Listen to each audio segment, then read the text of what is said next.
जय हिंद दोस्तों। आज एसआईआर पर यह एक ऐसा वीडियो बनाने जा रहा हूं कि इस वीडियो को देखने के बाद दूसरी वीडियो देखने की जरूरत ही नहीं पड़ेगी। आपको बता दूं कि बहुत सारे लोगों के मन में बहुत तरह के कंफ्यूजन, क्या क्या कंफ्यूजन है वो सुन लीजिए और सारे कंफ्यूजन को इसी वीडियो में दूर कर दूंगा। सबसे बड़ा कंफ्यूजन यह है कि क्या मुसलमानों को अलग तरह का डॉक्यूमेंट्स देना पड़ेगा, मुसलमानों के लिए क्या क्या डॉक्यूमेंट्स लगेगा। पहला तो यह है कंफ्यूजन। दूसरा कंफ्यूजन यह है कि डॉक्यूमेंट्स जिनके पास नहीं है उनका एसआईआर कैसे होगा, तो उनके लिए भी बताऊंगा। तीसरा कंफ्यूजन यह है कि क्या क्या डॉक्यूमेंट्स देना है, यह भी आपको बताऊंगा। अगला कंफ्यूजन यह है कि किस किस स्टेट में होने वाला है एसआईआर, तो आपको बता दूं ये पूरा देश में शुरू हो चुका है। जो स्टेट में अभी नहीं हुआ है उसमें भी जल्द ही शुरू होगा, लेकिन लगभग ये सभी स्टेट में प्रक्रिया स्टार्ट हो चुका है। उसके बाद ये कंफ्यूजन है कि जो लोग बाहर हैं, जो लोग दिल्ली में है, मुंबई में है, कलकत्ता में है, सऊदी में है, दुबई में रह के काम करते हैं, विदेशों में रह के या फिर अपने ही देश के दूसरे स्टेट में, उनका एसआईआर कैसे होगा, उनका फॉर्म पे कौन सिग्नेचर करेगा, ये भी कंफ्यूजन दूर कर दूंगा कि जो लोग बाहर है उनको आने की आवश्यकता ही नहीं है, घर बैठे उनका एसआईआर हो जाएगा। इसके अलावा और बहुत सारी कंफ्यूजन है, सब कुछ दूर करूंगा। पूरे वीडियो में बने रहिएगा, आपको कोई बेवकूफ नहीं बना सकता है और एसआईआर में आपका नाम कभी नहीं कटेगा, आप वोटर बने रहेंगे। तो एक एक करके सभी सवालों का जवाब देता हूं। पहले बता दूं कि मुसलमानों के लिए क्या क्या डॉक्यूमेंट्स देना है, कौन सा डॉक्यूमेंट्स आपको लगेगा। तो सबसे बड़ी बात बता दूं कि ये जितने भी लोग इस तरह के वीडियो बना रहे हैं वो सारे लोगों को बेवकूफ बना रहे हैं। इसलिए बना रहे हैं कि मुसलमान, हिंदू, सिख, ईसाई की इसमें बात ही नहीं है। ये आपके वोटर लिस्ट में अपना नाम बचाने के लिए, साबित करने के लिए कि आप जीवित हैं, आपका नाम दो जगह नहीं है, आप गलत इंसान नहीं है, आप घुसपैठिए नहीं है, इसलिए ये एसआईआर कराया जा रहा है। तो इसमें न हिंदू से मतलब है न मुसलमान से मतलब है, सभी को सेम तरह से एसआईआर किया जा रहा है और सेम प्रक्रिया है, सेम तरह का फॉर्म भरा जा रहा है। इसीलिए पहले समझ लीजिए कि इसमें हिंदू मुस्लिम की किसी प्रकार की कोई बात ही नहीं है। अब बहुत सारे लोगों का यह सवाल है कि ये एसआईआर कराया जा रहा है, ये बीजेपी के सरकार में कराया जा रहा है। तो आपके जानकारी के लिए बता दूं कि इससे पहले भी कई बार एसआईआर हो चुका है, ये कोई पहली बार एसआईआर नहीं हो रहा है। 2003 में भी एसआईआर हुआ था, 2002 से लेकर 2004 के बीच ये एसआईआर चला था। इसीलिए इसमें 2002 के वोटर लिस्ट में आपका नाम खोजा जा रहा है कि आपका नाम होना चाहिए, या आपके पिताजी का नाम होना चाहिए, आपके माता का नाम होना चाहिए, या फिर घर में किसी बड़े बुजुर्ग का नाम होना चाहिए। तो अगर है नाम तो आपको किसी प्रकार की कोई दिक्कत ही नहीं है। अगर आपका खुद का नेम है तो और दिक्कत नहीं है। तो ये एसआईआर का प्रक्रिया है, हर 20-30 साल में ये होती ही है, किसी की भी सरकार हो, ये नॉर्मल प्रक्रिया है। ये भरमाया जा रहा है, लोगों को बेवकूफ बनाया जा रहा है, लोगों को यह समझाया जा रहा है कि ये एसआईआर पहली दफा हो रहा है। ये एसआईआर पहली दफा नहीं हो रहा है। अब आते हैं, आपको बता रहा हूं कि डॉक्यूमेंट्स किनको देना है, किनको नहीं देना है। तो डॉक्यूमेंट्स उनको देना है जिनका नाम 2002 या 2003 के वोटर लिस्ट में नहीं है। जैसे कहीं 2002 कहा जा रहा है, कहीं 2003, ये सभी स्टेट का अलग अलग हो सकता है। कहीं 2002 तक का भी है, कहीं 2003 तक का भी है। इसीलिए लोग भी कंफ्यूज है। कोई कह रहा है कि 2002 तक बताया जा रहा है, कोई बता रहा है 2003 तक। तो वो आपको जो बीएलओ फॉर्म देंगे तो उस पर लिखा रहेगा कि कब तक का आपका देना है। कहीं 2002 भी हो सकता है, कहीं 2003 भी हो सकता है, लेकिन यही दोनों डेट रहेगा चाहे कोई भी स्टेट हो। तो आपका नाम 2003 के वोटर लिस्ट में अगर है पहले से, तो आपको किसी प्रकार का कोई डॉक्यूमेंट्स नहीं देना है। जो एसआईआर का फॉर्म मिलेगा, ये फॉर्म देख लीजिए, फॉर्म मेरे पास है, ये भी बताऊंगा आपको कि कैसे भरना है, क्या क्या भरना है। तो 2003 के वोटर लिस्ट में नाम है तो कुछ नहीं करना है, आपको सिर्फ ये फॉर्म लेना है। फॉर्मेट में जो चीज, कोई खास चीज में भरना ही नहीं है। उसमें फोटो आपका लगा रहेगा जो बीएलओ आपको देगा, सीरियल नंबर भी भरा रहेगा, नाम भी रहेगा, बाकी डिटेल्स आपको उसमें उपलब्ध कराना है। जैसे आपको डेट ऑफ बर्थ हो गया, मोबाइल नंबर हो गया, फादर्स नेम हो गया, अपने पति या पत्नी का नाम, ईपिक संख्या देना है। अगर आपके पास वोटर कार्ड है तो नहीं है तो कोई जरूरी नहीं है। और 2002 या 2003 के लिस्ट में आपका नाम है तो उसका विवरण भर देना है, क्रम संख्या भर देना है, भाग संख्या भर देना है, कौन सा क्षेत्र में कौन सा बूथ पर आपका नाम है, वो सारी चीज भर देना है, बस हो गया।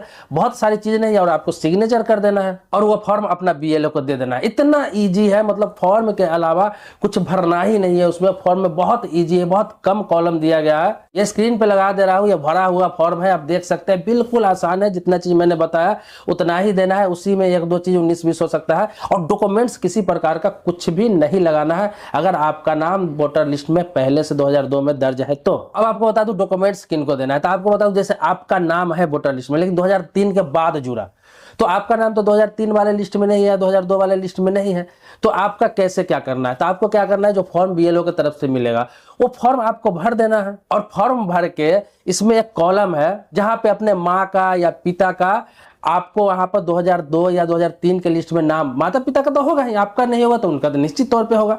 तो उनका क्रमांक संख्या, उनका भाग संख्या, उनका डिटेल्स डाल के वहां पे अपना रिलेशन लिख देना है कि मेरे पिता है या फिर मेरी माता है, वो कॉलम में सारा चीज है। फिर आपको फॉर्म जमा कर देना है, आपको भी कोई डॉक्यूमेंट्स नहीं देना है, आपका नाम भी यथावत बना रहेगा, नाम नहीं कटेगा। इतना ईजी है, समझ लीजिए। अब मान लीजिए किसी व्यक्ति का माता पिता जीवित नहीं है इस दुनिया में, या फिर उनका नाम नहीं है, किसी कारणवश से वो बाहर कहीं रहते हैं, दूसरा जगह नाम है उनका, तो आप अपने दादा दादी, अपना चाचा चाची, कोई भी रिलेशन में घर में अभिभावक है, जो आपका गार्जियन है, जो आपका ब्लड रिलेशन में है, उनका नाम भी आप दर्ज कर सकते हैं। उसमें भी कोई दिक्कत नहीं आ रही है, लेकिन कोशिश करें कि आपका माता पिता का नाम हो, उसमें से किसी का नाम हो तो वो बेस्ट है। अब जरूरी नहीं कि उसी क्षेत्र में आपका माता का या पिता का नाम हो, ये भी कंफ्यूजन वाली बात है बहुत सारे लोगों को। बहुत सारे लोग सोचते हैं कि मेरे माता या पिता का नाम दूसरे क्षेत्र में है, वो अलग रहते हैं, कहीं और रहते हैं, मैं कहीं और रहता हूँ बाहर में, मैं कहीं दिल्ली में सेटल हो गया, मुंबई में सेटल हो गया, दूसरे शहर में सेटल हो गया, तो क्या होगा।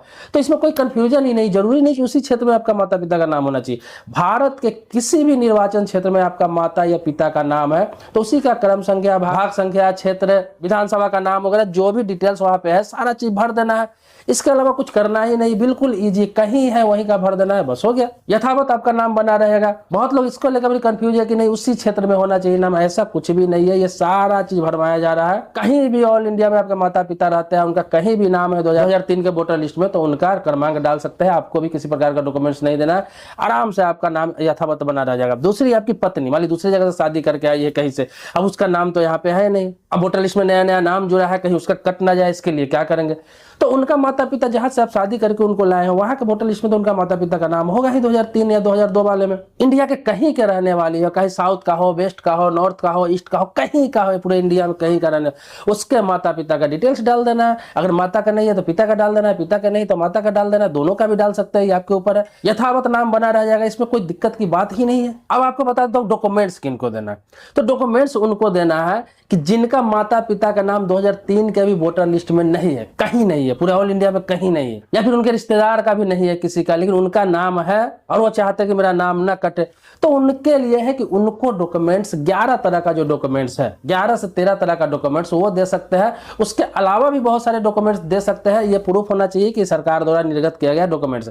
सिर्फ आधार कार्ड को छोड़कर, आधार कार्ड पहचान के रूप में दे सकते हैं, लेकिन ये चुनाव आयोग इसको नागरिकता के तौर पर नहीं मानता है। तो इसमें क्या है, बहुत ईजी सब डॉक्यूमेंट्स है, उसके बारे में मैं बता ही चुका हूं, बहुत ईजी है। जाति प्रमाण पत्र, आवासीय प्रमाण पत्र, आपका जन्म प्रमाण पत्र हो गया, पासपोर्ट हो गया, स्कूल का 10वीं पास का सर्टिफिकेट हो गया, मार्कशीट हो गया, आपका वोटर आई कार्ड हो गया, सरकार द्वारा निर्गत किसी प्रकार का प्रमाण पत्र हो गया, आपका पेंशन मिलता है तो पेंशन का कोई पर्ची हो गया, पहचान हो गया, आप कहीं जॉब करते थे, रिटायरमेंट किया सरकारी नौकरी से, उसका कोई प्रमाण हो गया, जो एनपीआर हुआ था एनपीआर का कोई प्रमाण हो गया, उससे रिलेटेड कोई आपके पास डॉक्यूमेंट्स है। ये तो नॉर्मली आपको 11 से 13 जो लिस्ट बना के दिया गया है। इसके अलावा भी बहुत सारा चीज है जो बीएलओ पर निर्भर करता है कि वो अगर मान लेता है तो आप दे सकते हैं। ये चुनाव आयोग की तरफ से कहा गया है कि 11 से 13 ही डॉक्यूमेंट्स नहीं है, ये तो प्रमुख डॉक्यूमेंट्स है। इसके अलावा भी अगर आपको लगता है कि कोई ऐसा चीज है, ऐसा डॉक्यूमेंट्स आपको है जिससे साबित कर सकते हैं कि ये मेरा प्रूफ है, तो उसको भी आप दे सकते हैं, जमा कर सकते हैं। मैं लिस्ट लगा दे रहा हूं आपको, ये 11 से 13 जो डॉक्यूमेंट्स है इसका लिस्ट आप स्क्रीन पे देख सकते हैं, मैं सामने लगा दिया हूं, इसको आप पढ़ सकते हैं, इसको रोक के देख सकते हैं, पढ़ सकते हैं। इसके अलावा और चीज बता दूं आपको, अब इसके अलावा सबसे मुख्य बात आपको बता दे रहा हूं कि सबसे ज्यादा पेच ये फंस रहा है कि लोग बिहार के रहने वाले हैं, बंगाल के रहने वाले हैं, राजस्थान के रहने वाले हैं, यूपी के रहने वाले हैं, छत्तीसगढ़ का है, झारखंड का है, कहीं का भी देश के किसी कोने पर, ये लोग क्या है अधिकतर दूसरे स्टेट में रह के काम करते हैं, दिल्ली है, मुंबई है, कोलकाता है, चेन्नई, कहीं भी है। इन लोगों का एसआईआर कैसे होगा, इन लोगों का कौन कराएगा? तो अगर आपके घर पर बीएलओ आता है, सबका फॉर्म देता है, तो आप जो बाहर रह रहे हैं उनका भी फॉर्म देगा, उनका भी फॉर्म उनसे रिसीव कर सकते हैं घर वाले, उनको दे ही रहे, रिसीव क्या कर सकते हैं, ये राइट है आपका, वो देते हैं, खुद देते हैं, आपके घर पे जाकर दे देंगे। अब उसका आपके घर का कोई भी व्यक्ति, आपके फैमिली मेंबर का कोई भी व्यक्ति भर के जमा कर सकता है, इसमें आपको रहना जरूरी नहीं। ये फॉर्म है मेरे पास और ये फॉर्म पे क्लियर लिखा हुआ है सिग्नेचर के जगह पर मतदाता का हस्ताक्षर या अंगूठे के निशान, signature, left thumb impression of elector और any adult family member, mention relationship with date. इसमें यह चीज लिखा हुआ है कि आपका फॉर्म भर के आपके घर वाले बीएलओ को जमा कर सकते हैं। आपके फैमिली मेंबर का कोई भी व्यक्ति आपके सिग्नेचर की जगह पे सिग्नेचर लिख सकता है। इसके अलावा वहां पे सिर्फ और सिर्फ उसको रिलेशन लिखना है। ये रिलेशन लिखना है कि जो व्यक्ति बाहर रह रहा है वो मेरा पिता है, चाहे बेटा है, चाहे माँ है, चाहे बाप है, चाहे भाई है, चाहे बहन है। तो एक रिलेशन वहां पे लिखना पड़ेगा और कोई भी सिग्नेचर कर सकता है और वहां पे डेट डाल देना है। तो ये क्लियर सिग्नेचर की जगह पर ये चीज लिखा हुआ है कि फैमिली मेंबर कोई भी सिग्नेचर कर सकता है, बशर्ते कि वो 18+ होना चाहिए, बालिग होना चाहिए। ये फॉर्म मैं स्क्रीन पे लगा दूंगा, आप देख सकते हैं। इसमें इसलिए आपको उल्टा देख रहा होगा क्योंकि मैं फ्रंट कैमरा से वीडियो बना रहा हूं, तो इसमें आपको सभी चीज उल्टा दिखाई देगा। तो ये सीधा करके स्क्रीन पे लगा रहा हूं, आप देख सकते हैं सारी चीजों को। तो जो बाहर रहने वाले हैं उसके लिए भी बिल्कुल ईजी है, उनका घर से ही उनका फॉर्म भरा जाएगा, उनको रहने की आवश्यकता नहीं है। अब आगे एक और सवाल उठता है कि क्या ऑनलाइन एसआईआर कर सकते हैं। एसआईआर पर मैंने पहले वीडियो एक बनाया था जिसमें कई लोगों ने कमेंट किया है कि मैंने ऑनलाइन एसआईआर कर दिया, मैं बिहार का रहने वाला था, मैं हरियाणा में रह रहा था, मैंने ऑनलाइन कर दिया, मेरा कोई दिक्कत नहीं हुआ, आ गया नाम मेरा। कुछ लोग बंगाल के थे जो कह रहे दिल्ली में रह रहा हूँ, क्या मैं ऑनलाइन एसआईआर कर सकता हूँ। तो ऑनलाइन सुविधा भी दिया गया है, ये ऑनलाइन कर सकते हैं। बहुत सारे लोगों को मालूम नहीं है, लेकिन ऑफलाइन प्रक्रिया आसान है। आपके घर पर जब चुनाव आयोग ये कह रहा है कि बीएलओ से फॉर्म लेके आपके घर के कोई भी व्यक्ति सिग्नेचर करके उसको भर के दे सकता है, फिर आपको ऑनलाइन करने की आवश्यकता ही नहीं है। ऑनलाइन प्रक्रिया बहुत जटिल है, उसमें थोड़ी भी गलती हुई तो आपका नाम कट सकता है, लेकिन कर सकते हैं। ऑनलाइन कर सकते हैं कब, इसके लिए टर्म कंडीशन है कि आपका मोबाइल नंबर आपके ईपिक नंबर से ऐड होना चाहिए, लिंक होना चाहिए। मतलब कि आपका वोटर आई कार्ड से जो मोबाइल नंबर ऐड है, अगर ऐड नहीं है तो फिर तो होगा ही नहीं। अगर उसमें आपने ऐड कराया हुआ है कोई मोबाइल नंबर, तो वो मोबाइल नंबर आपके पास में होना चाहिए। क्योंकि आप जब ऑनलाइन प्रक्रिया करवाएंगे सीएससी सेंटर से या खुद करेंगे आप लैपटॉप से, कंप्यूटर से, तो आपके पास ओटीपी जाएगा, वही नंबर पे ओटीपी जाएगा जो आपका ईपिक नंबर में मोबाइल नंबर दर्ज है, उसी पे ओटीपी जाएगा और आपको ओटीपी डालना पड़ेगा सारा प्रक्रिया करने के बाद, तब जाके वो सबमिट होता है। इसके अलावा सारा डिटेल्स आपको ऑनलाइन ही सर्च करना पड़ेगा, बहुत लंबा प्रक्रिया है। तो इसीलिए चुनाव आयोग ने कहा है कि ऑनलाइन अगर नहीं कर पा रहे हैं, आपका दर्ज नहीं है, लगभग ज्यादातर लोगों का मोबाइल नंबर उसमें ऐड नहीं है, लिंक नहीं है, तो उन्हीं लोगों को यह सुविधा दिया गया है कि घर के कोई भी मेंबर भर के दे सकते हैं, सिग्नेचर करके दे सकते हैं, कोई दिक्कत नहीं है। अब इसमें मोबाइल नंबर का कॉलम इसलिए भी दिया जा रहा है, इस चीज को समझिए, सारी बारीकी से चीज समझा रहा हूं कि मोबाइल नंबर का ऑप्शन भी इसलिए दिया जा रहा है कि अभी जो फॉर्म भरा रहा है उसमें जितने भी लोग भर रहे हैं, तो जो अपना फॉर्म भरेंगे तो अपना पर्सनल मोबाइल नंबर आप उसमें ऐड कर देंगे। अगर अपना पर्सनल मोबाइल नंबर है नहीं है तो अपने माता का, पिता का ऐड कर सकते हैं। तो अभी जो मोबाइल नंबर इसमें दर्ज कर रहे हैं तो ऑटोमेटिक ये लिंक हो जाएगा, आपका ईपिक से ये लिंक हो जाएगा, आपका वोटर लिस्ट से लिंक हो जाएगा। इसके बाद कोई प्रक्रिया होगा तो उसी नंबर से ओटीपी करके कोई भी सुधार करा सकते हैं, कर सकते हैं। तो ये एक अच्छी प्रक्रिया भी है कि एक तरह से अपडेट भी हो रहा है कि जो जो चीज आपका इसमें दर्ज नहीं है, मोबाइल इसमें आपका सबसे बड़ी चीज है कि मोबाइल नंबर ही दर्ज हो जाएगा। तो कभी कोई ऑनलाइन कुछ प्रक्रिया करना होगा तो ओटीपी के माध्यम से इसमें कुछ कर सकते हैं, बदलाव कर सकते हैं। कभी चुनाव आयोग कुछ ऐसा अपडेट करे कि बहुत सारी चीज में अपडेट कुछ भी कर सकते हैं खुद से ऑनलाइन, तो उसमें ओटीपी की जरूरत पड़ता है, तो आपका पहले से मोबाइल नंबर इसमें ऐड रहेगा। तो आप कोशिश करें कि ऑफलाइन ही करें, घर पे फॉर्म देता है भर के घर के कोई भी बालिग व्यक्ति जाके जमा कर सकता है बीएलओ के पास। तो आप जानते हैं कि बीएलओ तो बिल्कुल इजी उपलब्ध रहते हैं, आपके गांव में आते हैं, आपके घर पर आते हैं, खुद आपके घर पे आके फॉर्म देंगे या फिर आप रिसीव कर सकते हैं पता करके। अब जिन लोगों को बीएलओ पता नहीं कि मेरा बीएलओ कौन होगा और वहाँ प्रक्रिया चालू हो चुका है, एसआईआर का आपको टाइम डेट मिल चुका है, तो ये जो फॉर्म जो है ये कहीं से भी अपने इलाका का फॉर्म किसी के पास हो, उपलब्ध हो, तो यहाँ पे क्यूआर कोड दिया हुआ है, इसको स्कैन करेंगे तो स्कैन करके पता कर सकते हैं कि आपका बीएलओ कौन है। इसके अलावा आप पंचायत के जनप्रतिनिधि से भी पता लगा सकते हैं आपका बीएलओ कौन है, आपका वार्ड मेंबर है, आपका मुखिया है या फिर आपका प्रधान है, आपका पंचायत समिति सदस्य है, आप पता कर सकते हैं, आपको आसानी से पता चल जाएगा। लेकिन लगभग सभी क्षेत्र में सभी घर तक बीएलओ खुद पहुंच रहा है, आपको ज्यादा परेशान होने की इसमें आवश्यकता नहीं है। तो समझिए कितना ईजी, कितना आसान है ये एसआईआर, लेकिन इसको लोगों ने बहुत मुश्किल बना दिया है। सुनने में ऐसा लग रहा है कि सभी का नाम वोटर लिस्ट से हटा दिया जाएगा, लोग घबराने लगते हैं, डरने लगते हैं। तो अब घबराने की, डरने की जरूरत नहीं है, आप जहां काम कर रहे हैं करते रहे, आपके घर के लोग ही निपटा देंगे। बाकी डॉक्यूमेंट्स भी कोई खास नहीं है, बाकी जिनका नाम है या फिर जिनका माता पिता का नाम है वोटर लिस्ट में पहले से 2003 तक का, उसको तो कुछ करने की जरूरत नहीं है, डॉक्यूमेंट्स की आवश्यकता ही नहीं है। मेन नाम इसमें उसका काटा जा रहा है जिसका या तो 2 जगह नाम है तो 1 जगह से कट जाएगा,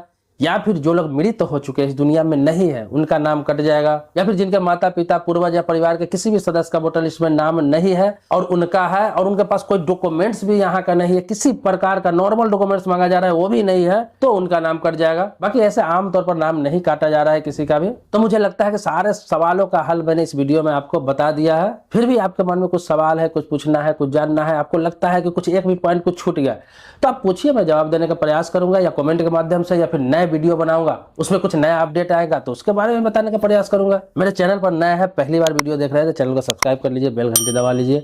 लेकिन पुराने सब्सक्राइबर है तो इसके लिए आभारी हूँ। मिलते हैं नेक्स्ट वीडियो में एक नए मुद्दे के साथ, तब तक के लिए शुक्रिया, धन्यवाद, जय हिंद दोस्तों।